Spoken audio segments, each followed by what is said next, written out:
Dear ITTV viewers and Mozayk viewers, we have a special interview today, a special show, and we're doing it in English because our guest is speaks a little Creole, but he's a bit more comfortable. And my guest is the UN consultant for human rights. He just renewed his new mandate, and he has recently produced a video, had a video film of his presentation that I'm going to share with you. But our guest is Bill O'Neill. Welcome, Bill, to Mozayk and to ITTV. Thank you very much for having me. It's a pleasure because you must be a very busy man today. Haiti is all over the news again for the wrong reasons, once again.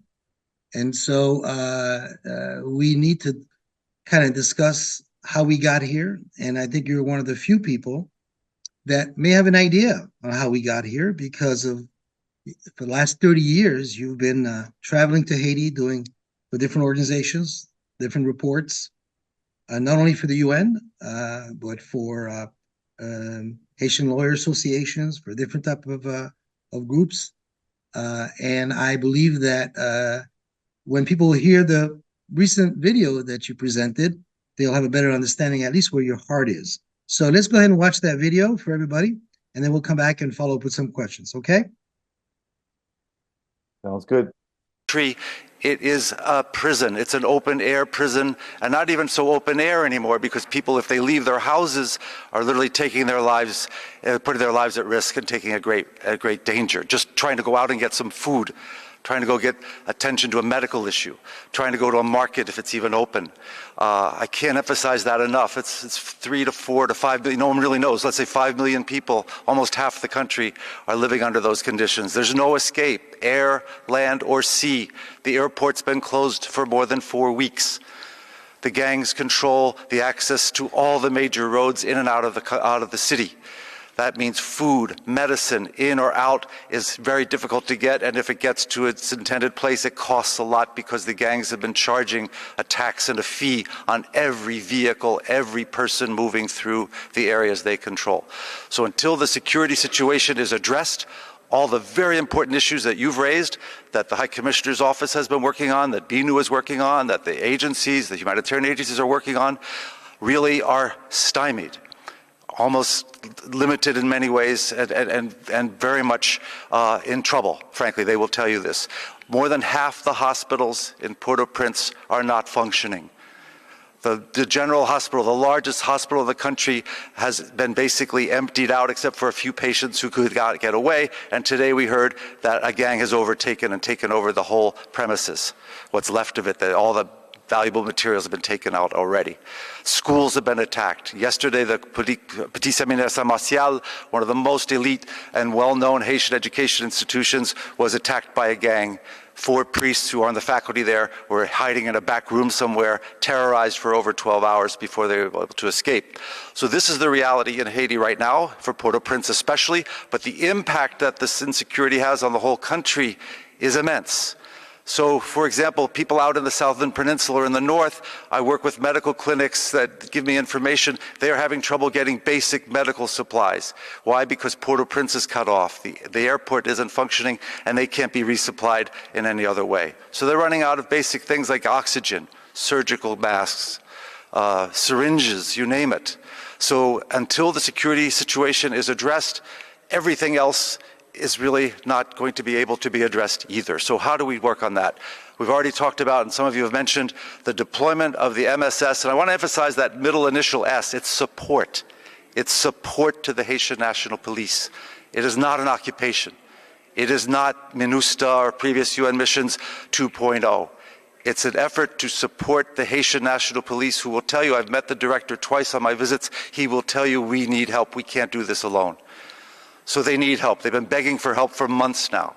And I'm amazed they're still hanging on. It's a minor miracle the Haitian National Police they've repelled 2 attacks on the National Palace, where this new presidential council is supposed to have meetings.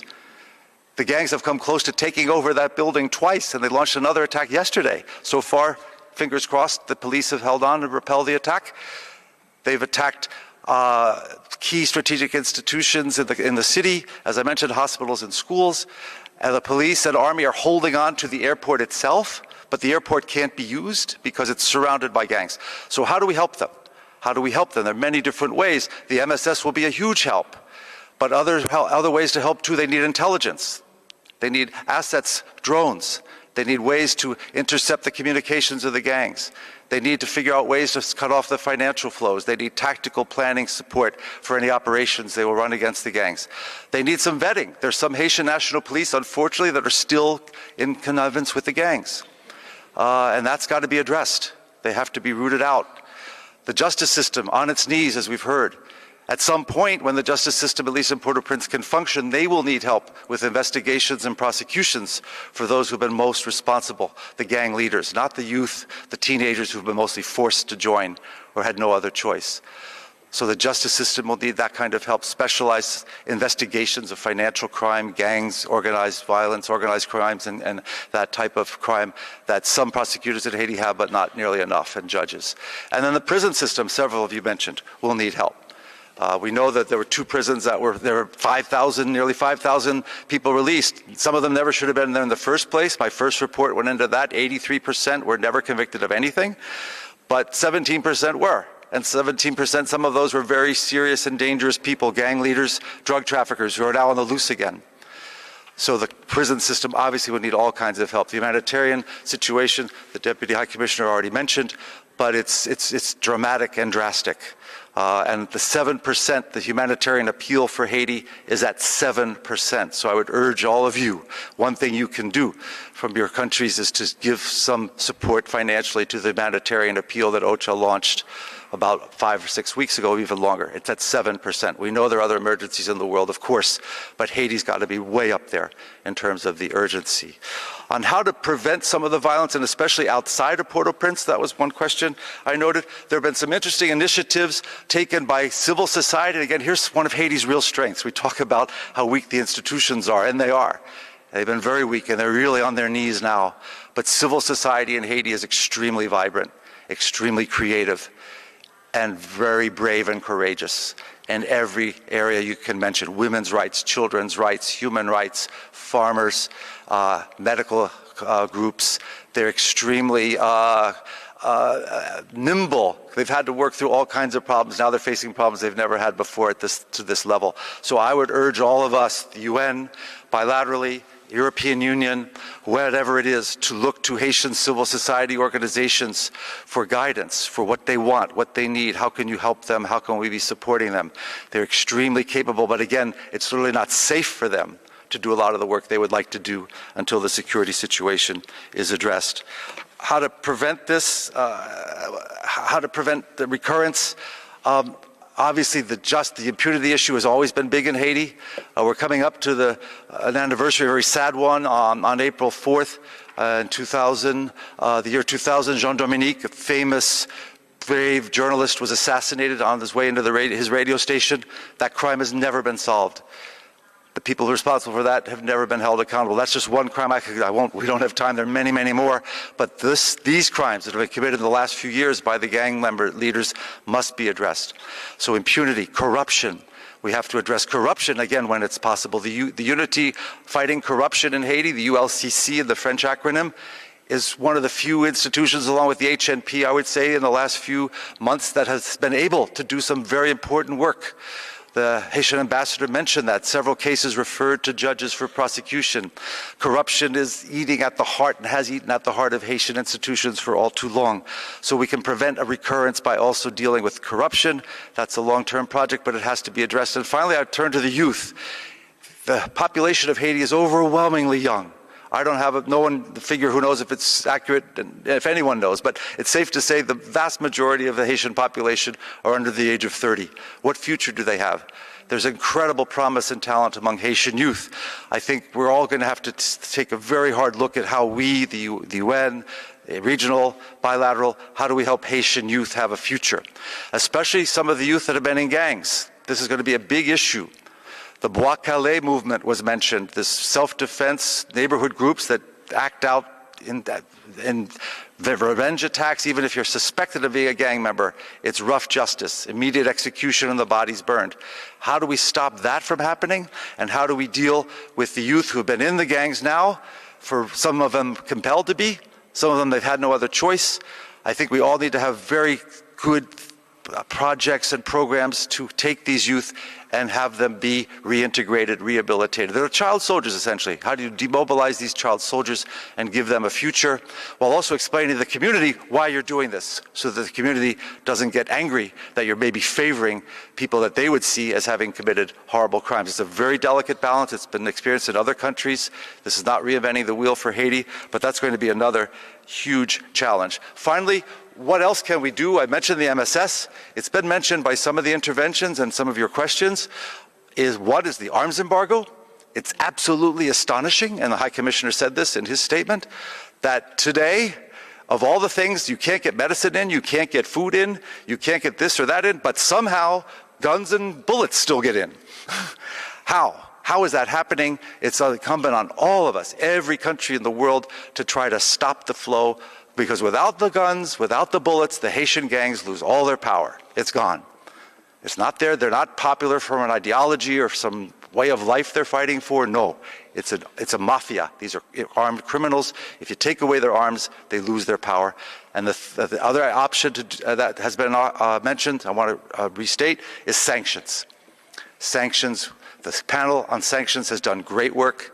They've identified names. It's now the Security Council to issue those names. The Haitians call them the gangsters en cravate, the people with the ties on, behind the leaders, who are sponsoring the gangs, helping them be financed and operate. That's nothing new in Haiti. But if we take those three measures, the support service for the police, sanctions, arms embargo, we begin to maybe turn around the momentum in a positive direction and stop it from this slide that we've seen intensify over the last few weeks. So let's talk a little bit about not only this video, but what is the research, the most recent research that you did to be able to come back and make this presentation to the UN?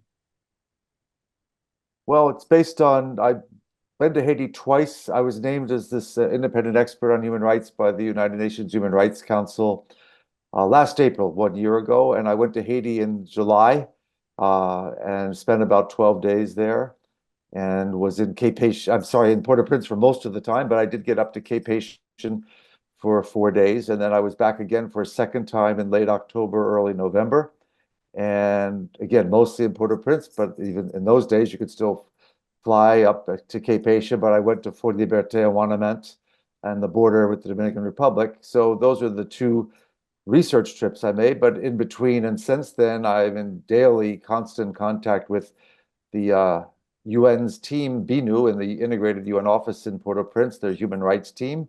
And I'm in touch with many, many people I know in Haiti from over the years, human rights people, journalists, religious priests, nuns, all kinds of people living in some of the gang-controlled areas in other parts of the country and in the South. So it's been a accumulation of all kinds of information, fact-checking and corroborating over these many months.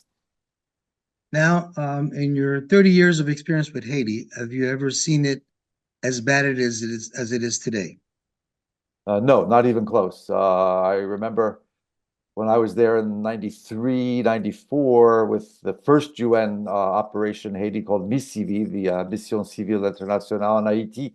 That was under the military dictatorship, Cedras and the rest. They had just overthrown Aristide. There were terrible things happening. We were monitoring every day. Killings, rape, torture, and then other times I was back in Haiti when it wasn't so great. I was there right after the earthquake. The UN asked me to go and help after the devastation to obviously many, many Haitians, but it's the deadliest single day in UN history. 103 people, UN staffers were killed. But I've never seen it like this. It's horrible. I talk to Haitians friends who remember the Duvalier era, both father and son.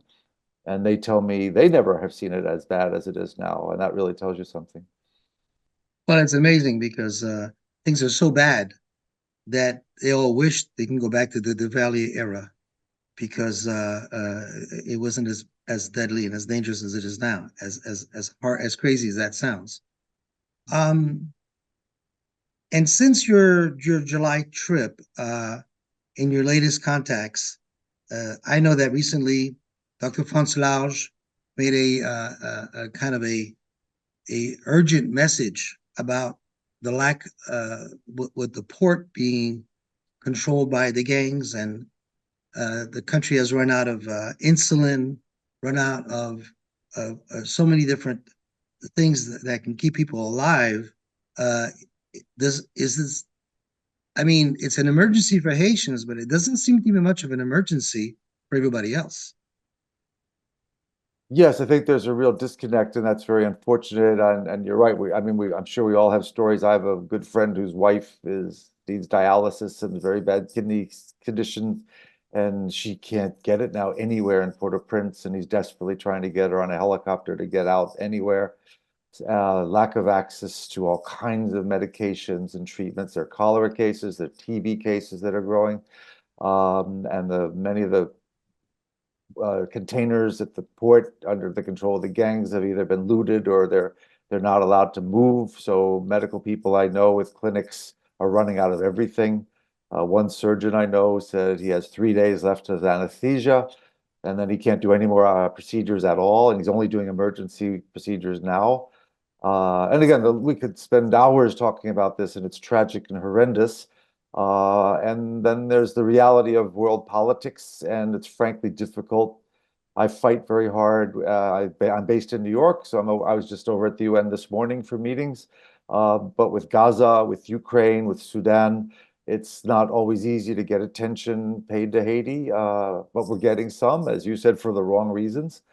And things are stuck in many ways with the multinational force that's stuck, with sanctions that haven't really been imposed, with an arms embargo that really isn't embargoing many arms as they keep flowing into Haiti from where you're sitting in Florida. So those things are very frustrating, but each day that goes by, I've been saying for months now, makes everything much harder, more dangerous, more expensive to turn around. And time is not on the side of people trying to get out of this mess and get Haiti going into the right direction. Time is on the side of the bad guys, the gangs.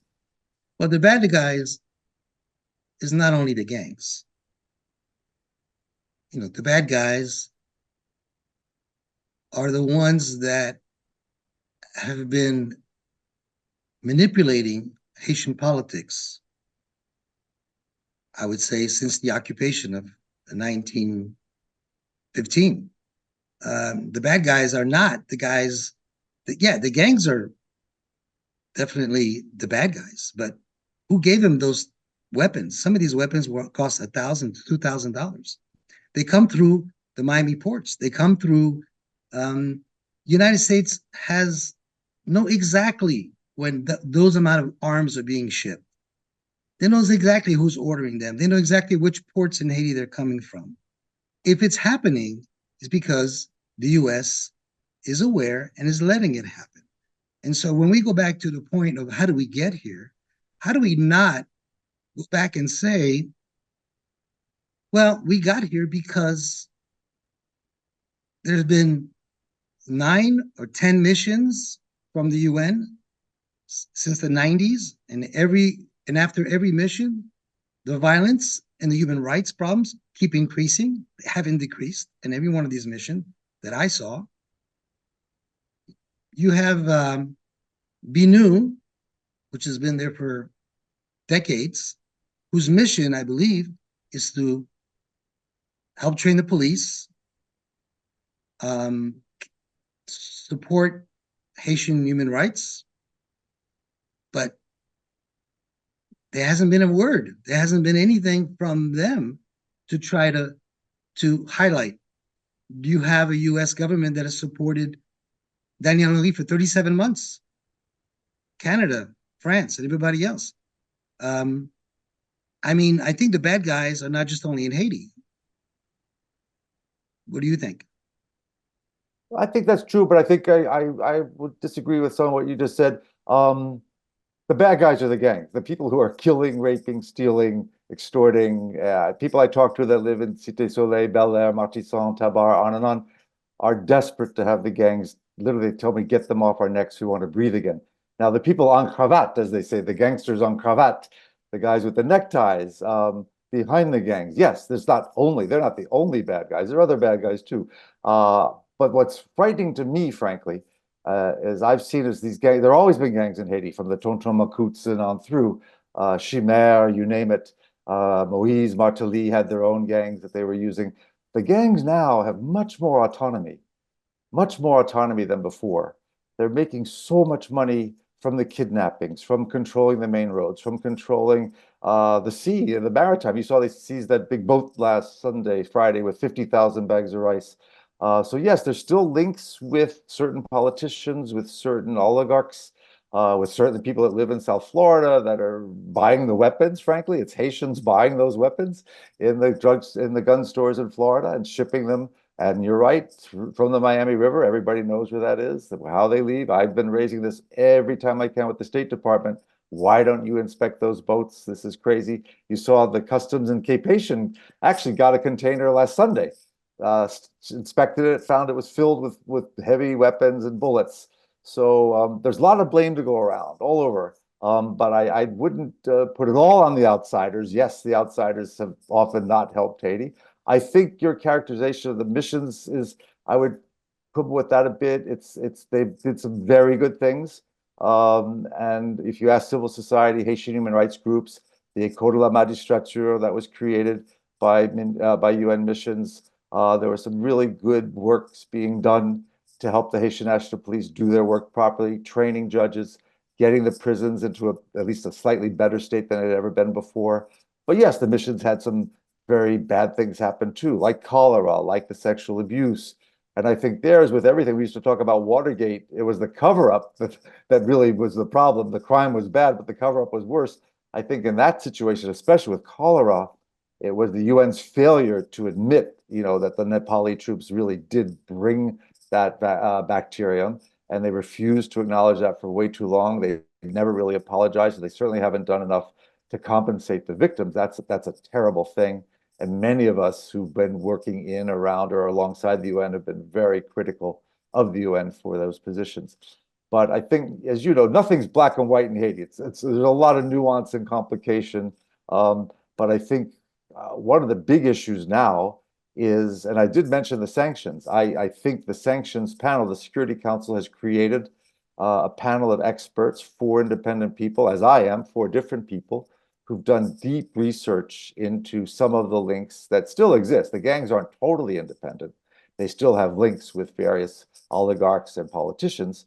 And the sanctions panel has handed over 15 names to the Security Council to be sanctioned. Now, the problem there is that you get into Security Council politics. Russia, China, the US, vetoes, Israel, Ukraine, TikTok, all kinds of issues that have nothing to do with Haiti enter into how they make decisions on who gets on that sanctions list or not.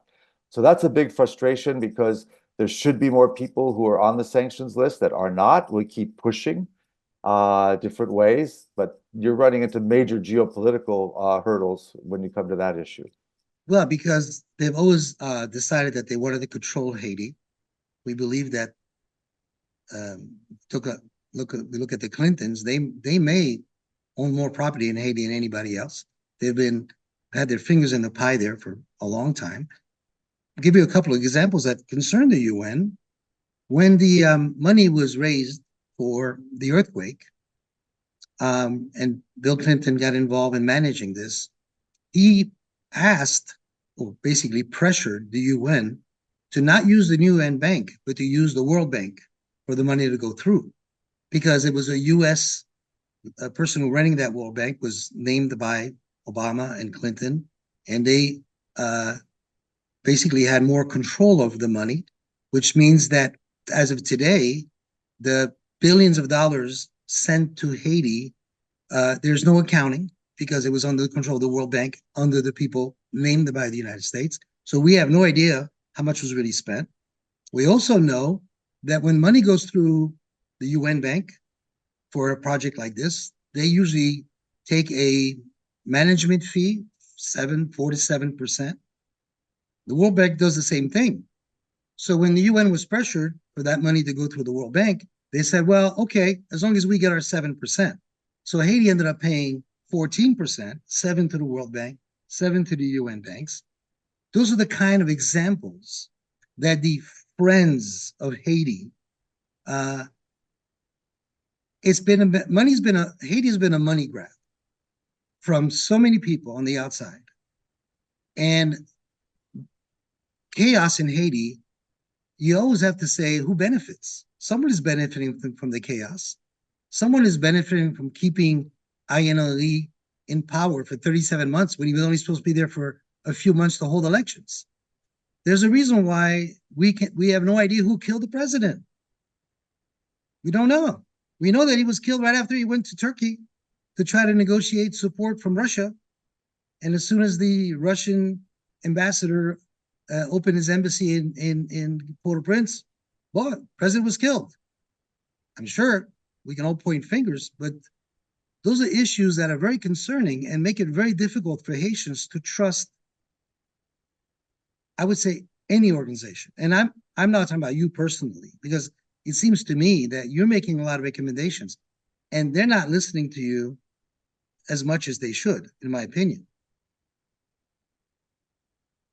Well, let's hope they do. I'm going to keep trying, we'll see. It's not over by any means.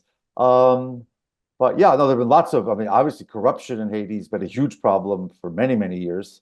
I keep thinking of the Petro-Caribe money, and where did that go? I mean, that was amazing. I think that's a real missed moment. I blame lots of people for that, including Haitian authorities. I blame some of the international community because that moment with Pays Loc, when the young people were out in 2018, 19, I don't remember exactly the dates, but they were out of the streets. You had young people using social media, which was still kind of new at that point, organizing massive rallies, demanding accountability from their government. Where did that Petro-Caribe money go? I know someone in Matisson who does great work with youth, sports and tutoring and academics. And he was remembering when the politicians came and said, oh, the Petro-Caribe money, we're going to build a new market, refrigerated for fish. We're going to build a new athletic center. We're going to build public housing. We're going to build a new highway to get through all the terrible traffic that always plagued Carrefour. And all these promises were made by the Haitian politicians, and none of those things were ever done, not one of them. So that's another, I think, issue that it's impunity. It gets back to, and this is something I've talked about for years in my work on Haiti. Jean-Dominique was killed 24 years ago, April 3rd. Still don't know. As you just mentioned, the president was killed almost, well, not quite 3 years ago, 2.5 years ago. Still don't know who did it. I would go on Guy Mallory, assassinated in broad daylight. Don't know who did it.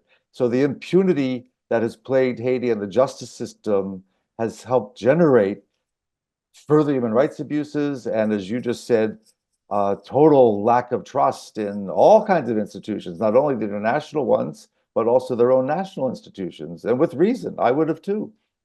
Well, you have to also look at the solution they're trying to impose today.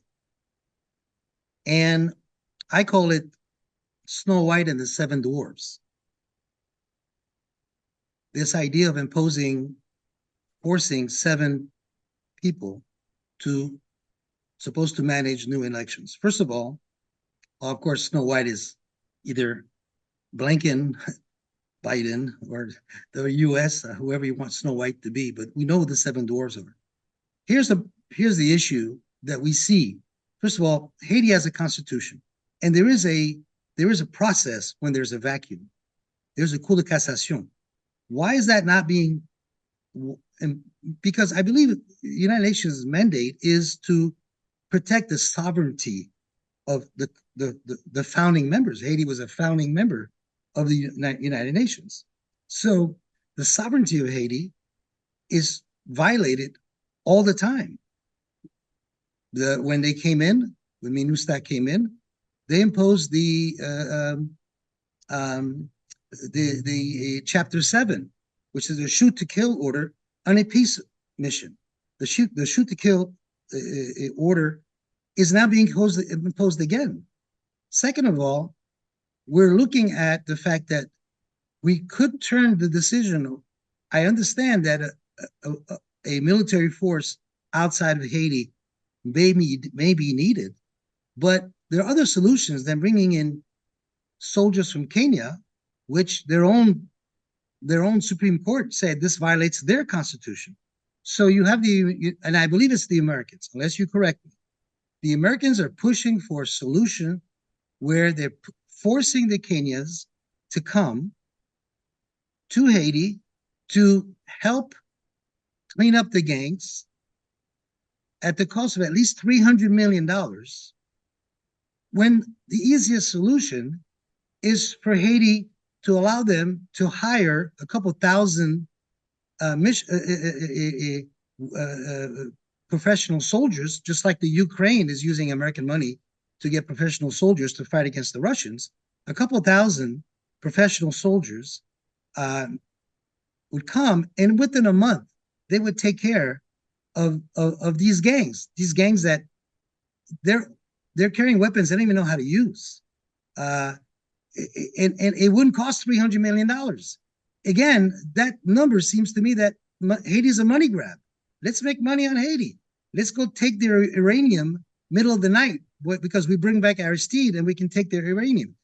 Those are the kind of examples that you have to understand. The Haitians cannot trust the Americans, and this solution, which is nothing to do with the Haitian Constitution, and it's totally against the sovereignty of Haiti, by forcing the 7 dwarves to sign an agreement that you can only be named if you agree for a foreign government to bring in a military force, which is against the Constitution. So it's already unconstitutional as far as Haiti is concerned. So you have the US that is, again, manipulating the result of what they think is a solution, which is not. You have Canada that is supported, and France, which goes back to reparation of 1825 when they took 150 million francs, $25 billion. This is all explains how we got here. But beyond what we got here, where are we going with a solution that has nothing to do with the Haitian Constitution? You don't have, I'd love to hear what you think of what I've just mentioned to you. Yeah, well, I think one of the issues, the real challenges now is nothing is constitutional in Haiti. There's nobody that has legitimacy. There's not a single elected official, as you know, in the whole country. And the 1987 Constitution never anticipated this kind of void and vacuum. So somebody I know had an interesting phrase. I think they said you want to be constitutionally adjacent, as close to the Constitution as you can be, because nothing that you do now, literally nothing, will be constitutional. The Cour de Cassation avenue you just mentioned, the problem there is that many people would say that the Cour de Cassation right now is illegitimate because the judges were all named by Ariel Henry, who they view as having no legitimacy. So that's the dead end constitutionally. I don't know of any other option. I don't think it's quite correct to say this was forced on the Haitians negotiated with CARICOM.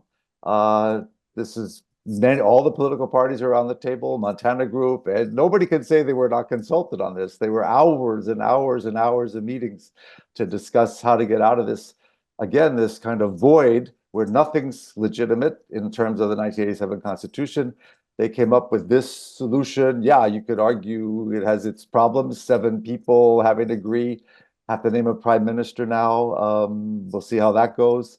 But I think the best that can be done now is how do we, for me, it all gets back to security. You can't do anything in Haiti right now. The people I know literally can't go out their doors some days without security. So until you get the security situation under control, rebuilding institutions, having elections, getting back to the constitutional order, nothing is possible until you get to that basic level of human security where life can go on. Schools function, banks are open, courts are open, medical facilities are available, and then you could start talking about moving forward. I don't see how you do that without outside assistance. What the UN has authorized, chapter 7 is not shoot to kill. I'm a lawyer here, so I really have to try to be a little more precise. Chapter 7, in fact, there's nothing, shoot to kill is by definition violating international law. You mean you always have to if you're using force, you always have to discriminate between combatants and non-combatants. And if you don't, and that's one of the arguments now in Gaza, that the Israelis are not doing that. They're just blasting away. So Chapter 7 only authorizes UN authorized forces to use force to protect in self-defense or to protect a third party who is in imminent danger of death or serious harm. So that's what Chapter 7 is about. It's not going in there like the Wild West with your guns blazing. And in this case, I've met with the head of the Haitian National Police both of my visits, and he has said, with no uncertain terms, he needs help. He desperately needs help. The HNP are down to 9,000 people, if that, for a country of 11 million. To give you an example, I live in New York City. We have 8 million people. We have 37,000 police, and we have roads and we have things that work. So you can imagine 9,000 police for 11 million. I'm amazed they're still holding on against the gangs. They're still holding on. Well, They need help. And the other problem, just on the money, just let me make a quick point about that. Yeah, it would be great. I'd love to hand $300 million to the HNP and say, here, go, do it. But they just can't possibly absorb that amount of money quickly enough to hire. Where are you going to get 3 or 4 or 5 or 6,000 new Haitian National Police? That would take months, if not years. No, So I'm sorry. they I'll need let help. you finish. They need help. The way you get the help is from the outside, and it's carefully planned with the HNP. The mission is a support mission. That's in the term. It's supporting what? It's supporting the HNP to do their job. It's not an occupation. It's not MINUSTA 2.0. I think that's all been very misunderstood or mischaracterized. But there is a real challenge of how do you help a force that's already on its knees as quickly as you can. That's the big challenge now. But let me ask you something. If you understand Haiti, or you care about Haiti, and you know that we're losing policemen because of the fighting with the gangs, and then the Biden program giving thousands of Haitians the opportunity to leave Haiti includes the police. So we're now losing qualified police officers because of the Biden program. How is that helping Haiti? How is Biden helping Haiti by allowing policemen to get on a plane and come here on a visa when they understand it's basically like they want Haiti to fail? That's what it looks like to me. Yeah, I don't think they want Haiti to fail, because if Haiti fails, it has huge repercussions, negative on the whole region, including the United States, including boats. You'll see the boats going to Florida, the Bahamas, anywhere they can. Well, this So no. administration wants that. I mean, we know that this administration wants all the illegals possible. That's what they're looking for. They did that on the border. They totally open border. It's going to be 8 to 9 million people that have already come through from the northern borders in the last 3 years. At least 6, 7, or 8 million that they've counted. So I don't understand. Also, we know that they're not supposed to want the boat people to get on, but this particular American administration doesn't seem to be motivated to stop illegal and especially illegal. But again, I don't want to put you in a position to defend anybody else. We're here to kind of find a solution and to at least share the points that are not talked about. And I strongly believe that every policeman who's in Haiti needs to stay and not be given a visa to leave, because then it's just one more soldier we're losing against the gangs. We discussed a lot of issues concerning how we got here. In your years, in your assessment, not only of the human rights issue, and I'm assuming in many ways you have to go, what are they caused by? You said that a lot of the gangs, those are the bad guys. And we agree that the gangs are elevated from being what they were before, from what a Tonton Macoute was back in the day, to what these gangs are. But they were allowed to be developed not only by Haitians themselves, who ended up, if you can't fight them, you join them. So you hired them to protect you from other gangs. And I think that's a lot of businessmen did that. But it doesn't mean that they're innocent, but it's if you want to stay in business, you got to get the gangs to work with you to go fight against the other gangs. And then the gangs got smart and they got together and broke into the prison and let them all out and decided to work as a unit. When that happened and you heard about that, what was your reaction? Well, I was very upset because I had been to the National Penitentiary in July on my first visit as independent expert, and I was horrified. I mean, and I had been to the National Penitentiary in previous times in Haiti, but this time it was much, much worse. And I've been in some prisons. I was in prisons in Rwanda right after the genocide and in Sierra Leone, and I've seen some pretty bad prisons around the world, but this was horrendous. It was so overcrowded, hot, 50 prisoners in a little cell that was meant to hold maybe 10, with no toilet, no running water. The garbage hadn't been picked up, so there were piles of fata right next to the cells, reeking of and disease and all kinds of things. And the really scary part of that, if that wasn't bad enough, was 83% of the people in that penitentiary had never been convicted of anything. And this gets back to the problems of the judicial system in Haiti, which has had deep problems for many years. I interviewed a few, I mean, in an interview, it wasn't the place to interview, but I just asked a few of them, why are you here? And they would say, vol, vol. And I'd say, what? What did they say you stole? And they said, bicyclette, chaussure, telephone, you know, little things. Petty, even if it's true, they were petty crimes. And some of them have been in there for years without being convicted. For, even if they had done it, the sentence would have been much, much less time than they had just spent, or still spending in the prison. So in some ways, having them be released, that's not the way you do it. It should have been done through a process. But there were 83% of those people in the penitentiary and also in the Croix des Bouquets prison, which also got raided and emptied. I was actually kind of glad they were out. They shouldn't have been in there anyway. The 17%, though, the others, there were some seriously bad people, gang leaders, drug dealers, you know, all kinds of things. So, and that was dangerous. And I know some of them have actually gone back to their old gangs or have infiltrated with gangs, people who are very serious, dangerous criminals. So that was very, very bad development, I thought. And you still have problems in the prisons. I heard last week 2 prisoners in Jérémie died of starvation. The prison in Petit Goâve, the director issued a cry of alarm also last week saying he's running out of food. He's not able to give the prisoners enough daily calories to stay healthy or even stay alive if it goes on much longer.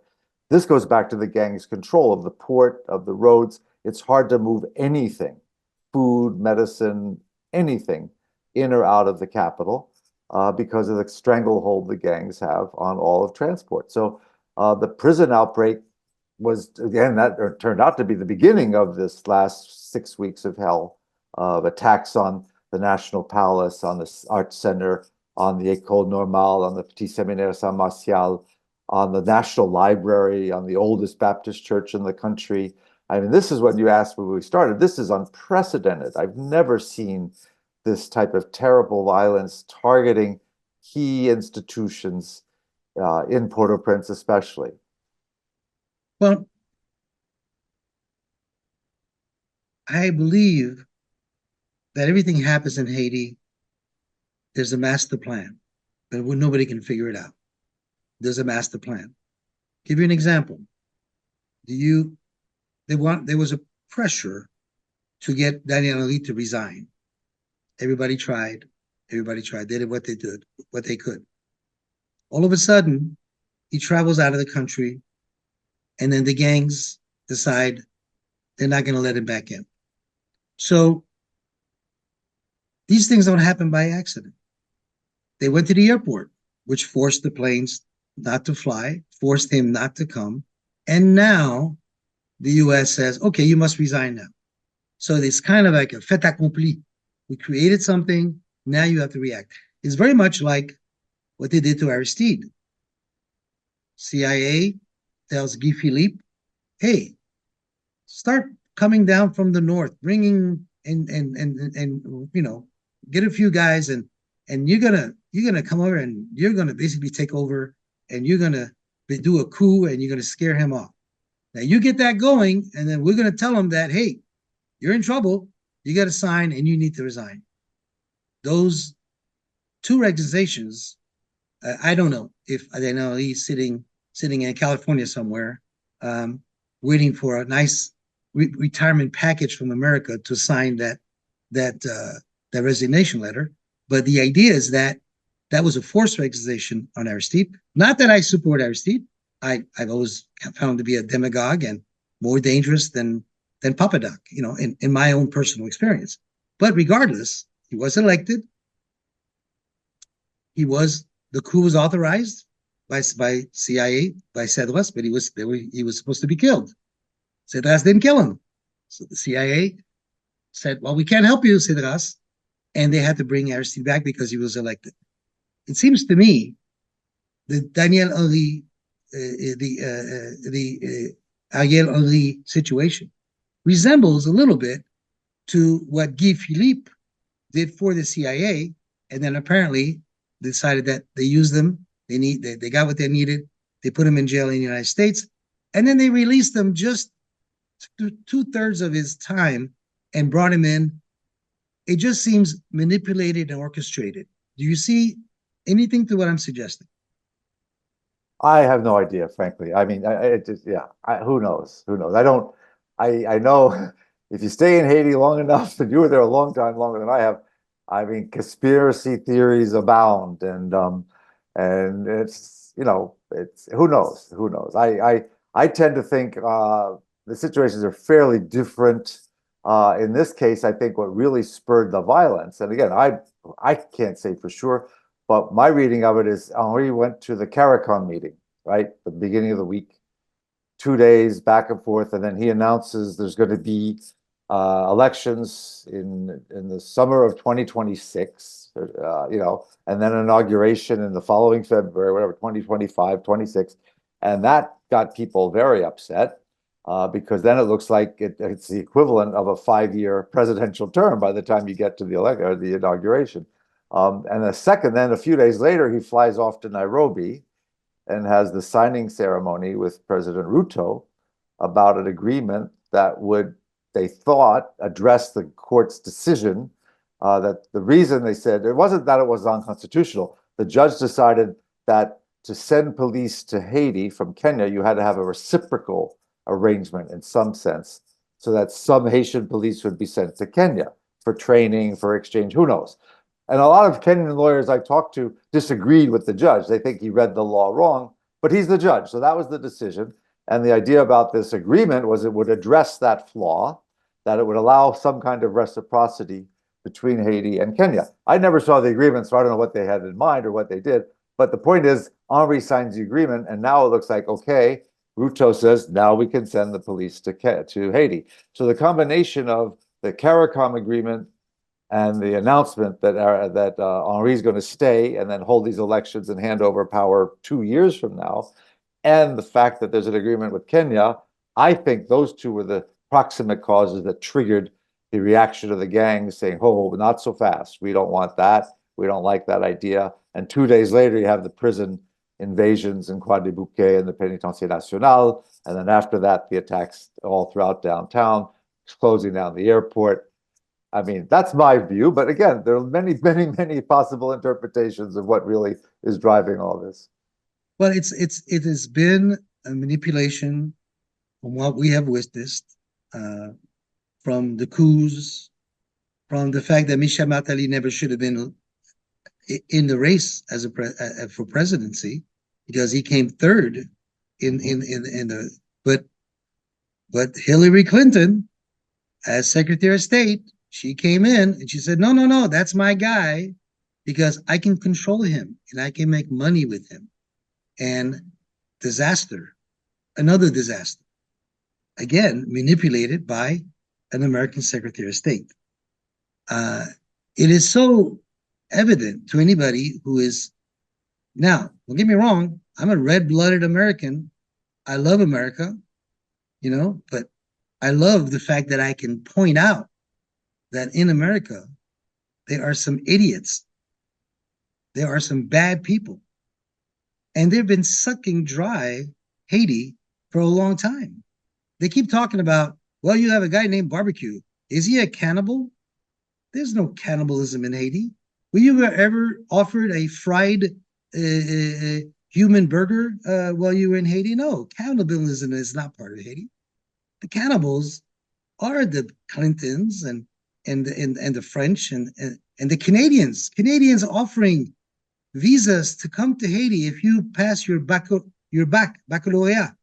That means they're draining the intelligent Haitians, which is the future generation.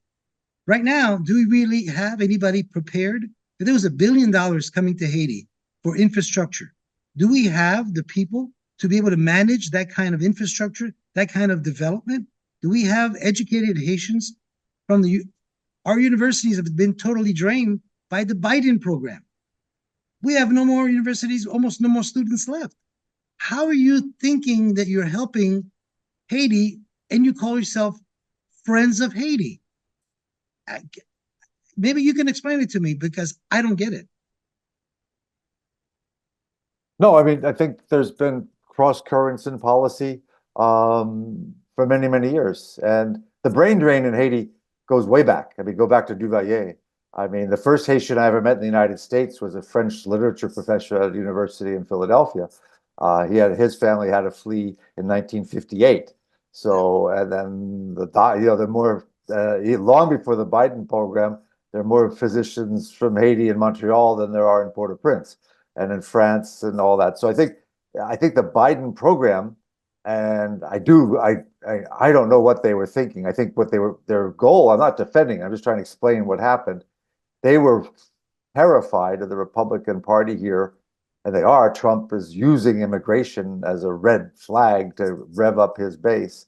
And one way to stop all the people walking through the Darien Gap and up through Central America and Mexico to get to the US border was this program where people would go online, fill out forms, and then off they go. And that was to avoid these terrible scenes at the border that you remember, I guess was shortly after Moise died, of the Rangers, the INS guys on horses with whips that just brought back these images of French slave days on the plantations using their whips on the slaves. So the program was meant to regularize, I hate that word, but so that people wouldn't just be coming en masse on foot. The problem is, I don't think they anticipated with precisely the problem you just raised of so many police, and I don't blame them. If I were a police officer, I'd be looking to try to get out too. Many of them have been killed in the line of duty. Their pay is terrible. Their working conditions are worse. And as I said before, it's a miracle. They are still holding on, and they have had some victories against the gangs recently. Anyway, the loss of brain power over the years, over the decades, has been so harmful to Haiti. And I think the Biden program just added to that recently in a way that I don't think they intended that. And that's not an excuse. I just think they were pretty surprised. They should have anticipated that. And it's not just police. I talked to somebody that said there is not a single Digicel regional sales rep left in Haiti. They all have gone. The medical people I talked to said they've lost a third of their staff, doctors, nurses, x-ray technicians, small business owners, or anybody who had a computer who could get through the program, who had a sponsor in the US that got it and got out. Now the problem is they can't get out. I mean, people might be in the Biden program, but there are no planes, and they simply can't get out of the country. So again, that's not the answer, but I think it is a huge issue to face, how to use the diaspora. There's an incredibly talented diaspora from Haiti in many countries. I was just in France and Switzerland. They're all over the place. And then here, of course, in the US and Canada, how do we help encourage those folks to go back and try to rebuild their country once it's safe to do so? I think that's Haiti. Haiti has a huge advantage. I said, many of these other countries, Rwanda, Afghanistan, Kosovo, they don't have diasporas nearly as large or as talented as the Haitian one. And I think that's a really untapped, I mean, they keep many people alive literally through the remittances. And that's obviously huge for the Haitian economy. But I wish there were a way they could go back and do something more sustainable in terms of investing, building industries, jobs, and other economic activities. And until you have security, you can't do any of that. Well, no, it's true. And I would say if there was security, of the 4 million Haitians living, maybe 5 million Haitians living outside of Haiti, at least 5, I believe, if you want to add Brazil and everybody else. If there's real security, I would say that at least 20% would come back. At least 20, at least 1 million. And hopefully the ones that are, as you say, doctors, nurses, engineers, maybe retired. And if the security is there, the rest of Haiti, I mean, Haiti is a wonderland. It's the physical beauty, the culture, the people, not the idiots with the guns, but the real people are the best that you probably met in all your travels. Some of the best people were in fact, the poor Haitian and the peasants are the greatest Haitians, as far as I'm concerned. And then when they get educated and have money in their pocket, it's a different animal. But in reality, the majority of the community of Haitians, and the diaspora has shown that they're hardworking. It's a community that is less violent than many of the other communities that come into the United States in immigration. So Haiti has so much to offer, but we're almost at the point of no return that we've gotten to, and the solution, again, I'm going to go back to the Snow White and the Seven Dwarves. It seems that it wasn't put together with the input. I don't know. Do you know who was behind this setup? Was it UN? Was it the US? Was there other influences that got their, I don't know, their brains together and say, let's do this? Because it doesn't seem they really consulted Haitians. If they did, you would never put together and invite representatives of political parties. That's the last thing you want to do, because a political party, to sit at a table with another political party, you're asking for trouble. You spend 4 days trying to figure out who's going to be the leader of that group, because you have political parties and they're all already fighting for the elective office, when it should be organizations that are not political, because the politics is done for the campaigning. You're putting the politicians in as one of the seven dwarves, and they're going to start leveraging their party between now and the election to win the election. If someone knows Haiti and Haitians well, they never would allow that. That is my opinion. Do you see my point?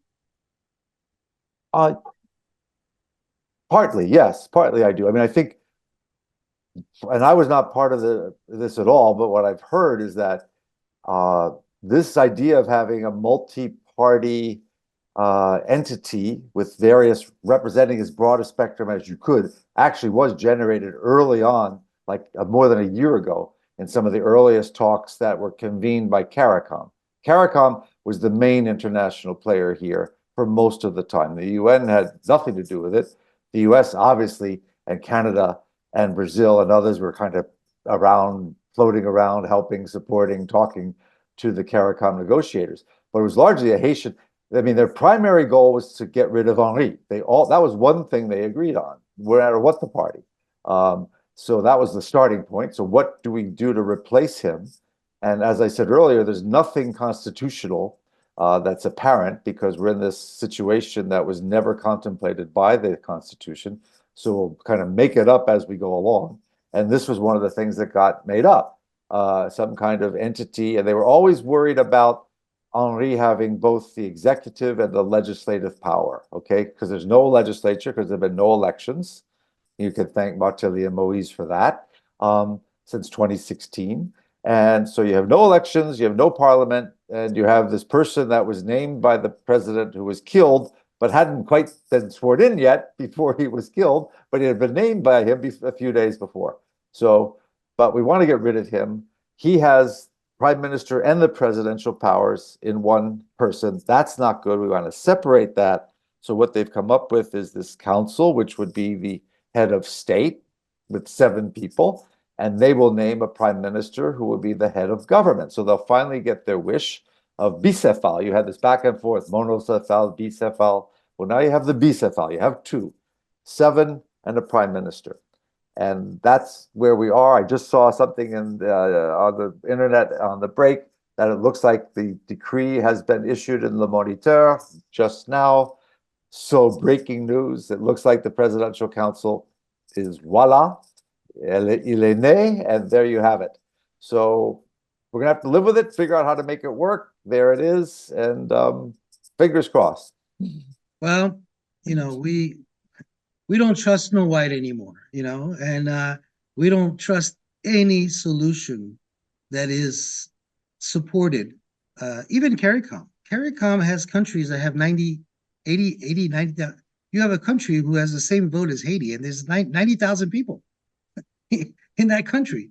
You're talking about CARICOM, which has had representatives come to Haiti when they met with Aristide, and they were supposed to negotiate something. They left with suitcases full of cash that Aristide gave out because he knew that they were all about the money, and they never voted to get him to pressure to leave. So you're talking about organizations. I'm talking about Caputo and all of these characters that were supposed to be coming to do a solution, and they were money. There was a money grab. They were just making their money, and so I hate to be as skeptical as I am, but nothing has shown to me that any politician that's ever said they cared about Haiti has ever actually done it. And again, I have you on because you spoke so well, and so I know your heart is in the right place, and so this is not about you. I'm not being confrontational with you. I'm only sharing what someone who has witnessed the development of this disaster, and they can we can point the finger, and it's not the Haitians. Yes, corruption. It takes two to tango. It takes two to corrupt. It takes the outsider putting pressure and giving money, and then the guy on the inside saying, "I'll take the money because, I don't know if I'm going to eat tomorrow or if I'm going to find a job tomorrow. So I'm going to do what they need me to do." I'm just concerned that we're getting into another impasse where a bunch of people are going to be given cars, secretaries, money, travel. Every time they get in a plane to go have some kind of bogus meeting outside, they'll get their $200, $300 a day per diem. This is the kind of problem that gets in the way of a solution because the people involved need to drag this out. Then Henri was never motivated. He might have been motivated in the beginning, but when he saw that the money that he could keep making, with the Multiparty money machine already there, he has no reason to hold election. And then finally, when he was under pressure, he said, "Well, okay, 2 years from now, I can suck a little more, money." And this is what we are looking at. We are praying, for a solution to Haiti. I honestly tell you, I have no hope with Snow White and the Seven Dwarves. And I think that the idea that we have to include, like Pamela White and others that are pushing, where the gangs have to be part of the solution, how we have to have a truce, like they need to be involved and protected, and maybe we don't need to kill them. This is not the way. Gangs are not political parties. Gangs are those who have been who acquired weapons and have kidnapped and killed their way to where they are in control today. They do not to be part of the solution. They are the enemy, and they need to be eliminated, and then work with the rest of the staff of the people who are truly interested, not in getting rich, but in saving Haiti. Do you think that, I know that you're pushing and hoping that this solution works? I'm not hoping that it won't. I just don't believe it will, but I'm praying. If it fails, what do you see as a possible plan B? Well, first, I just want to say I totally agree with you on that point of, I think the gangs are the only talk you have with them is a surrender, hand in your weapons and hand yourself over for prosecution. That's the only discussion. There's no amnesty. There's no involving them in any kind of political deals where they continue to have some kind of influence on anything. So there, I totally agree with you. And I'm very worried about this increasing talk I hear about amnesties or involving Guy Philippe or Barbecue or Izzo or the rest of them. And I totally disagree with the statements Pamela White was issuing a few weeks ago. On what's going, I mean, it's scary. I mean, if this doesn't work, I don't know. I honestly don't know if there is a plan B. You're at the edge now of Port-au-Prince being a Mogadishu 1991, 1992. It's 9,000 police officers that are stopping that from happening as of now. And that's really a scary thought. And then so I honestly have no idea if this doesn't work, what would happen other than sheer chaos and mayhem and even more death and suffering for Haitians who've already seen way too much of it. About 4 years ago, a former Marine SEAL, Haitian descent, was so upset about what was happening in Haiti with the gangs, because they were at that point beginning to really cause problems. And so he decided on his because this is a man who had been to all kinds of wars and did all kinds of things for the U.S.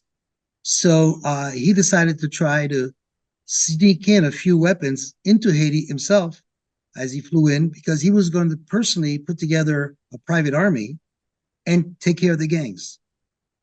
Mm-hmm. He was arrested at the airport, and he's still serving time in a U.S. jail right now. There are plenty of Haitian descent former Marines that can be gathered, Haitian former American police, retired police, who can be put together and offered the opportunity to come.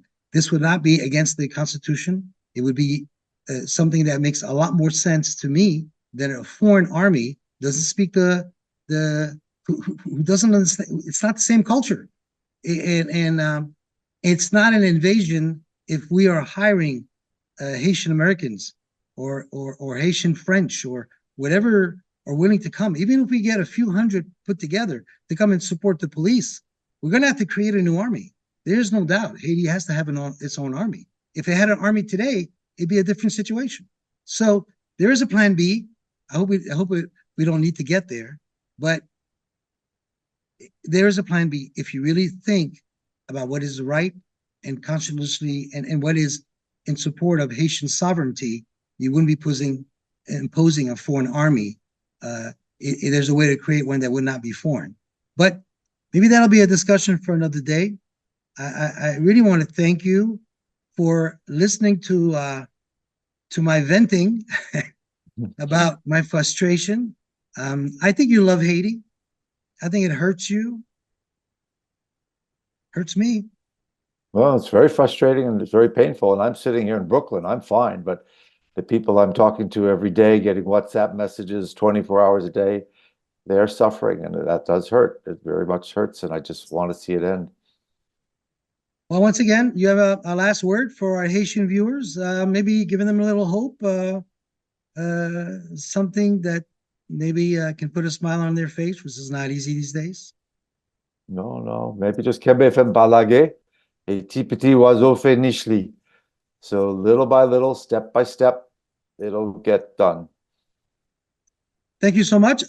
Maybe we can have another conversation in the future and see how things are developing. But you've been great listening to what I had to say and answer your questions and answer them, with your heart. And I appreciate that. I don't think you said anything just because you had to say it. You only said what you believed in, and I think that's really important. I wish the rest of officials, non-Haitian officials, who are supposed to be caring about Haiti, have the same type of dialogue. Thank you, and good luck to you and to your audience. And as I said, Kembe fait palage. Merci. Bye-bye. À Bye-bye. bientôt. Au revoir. À bientôt. Merci, mes amis. À bientôt. Dans notre émission Mosaïque. Très bientôt. Bye-bye.